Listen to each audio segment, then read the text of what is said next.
یہ news H D میں ہوں حارث علی شاہ گیلانی۔ چلتے ہیں آج کی اہم خبروں کی طرف۔ رخ کریں گے رینالہ خرد کا، جہاں سے رپورٹ کر رہے ہیں ہمارے نمائندے سجاد خالق لکھوی۔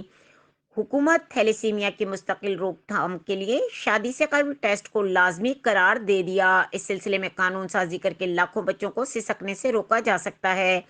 اس وقت جو بچے اس بیماری میں مبتلا ہیں، ان بچوں کو مشکلات کم کرنے کے لیے اثر نو جائزہ لینے کی ضرورت ہے۔ ان خیالات کا اظہار علی جگنو، چیئرمین جگنو ویلفیئر فاؤنڈیشن دیپال پور نے میونسپل کمیٹی ہال میں نیشنل تھیلیسیمیا فیسٹیول سے خطاب کرتے ہوئے کیا، جس میں حاجی ندیم لودھی، میاں اصغر جتالہ، پیر سید ندیم جعفری، سردار اللہ دتا، ڈاکٹر عادل رشید، ڈاکٹر سید شان رضوی، سارون، مستعین الرحمان، اصغر علی، چودھری عمران خوشی کے علاوہ سرکاری اور نیم سرکاری اداروں کے افسران، سماجی کاروباری، صحافتی شخصیات کے علاوہ بچوں اور والدین کی کثیر تعداد موجود تھی۔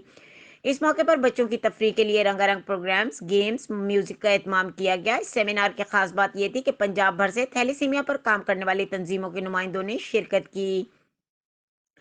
سیمینار کے اختتام پر اعلامیہ جاری کیا گیا، جس میں تحصیل دیپال پور کو تھیلیسیمیا فری زون بنانے اور موجودہ بچوں کی مشکلات کو کم کرنے کے لیے جامع حکمت عملی مرتب کرنے کی ضرورت پر زور دیا، جبکہ ان بچوں کو تھیلیسیمیا فائٹر قرار دیا گیا۔ مزید خبروں اور اپڈیٹس کے لیے ہمارے ساتھ رہیے گا، تب تک کے لیے اپنا خیال رکھیے گا۔ اللہ حافظ۔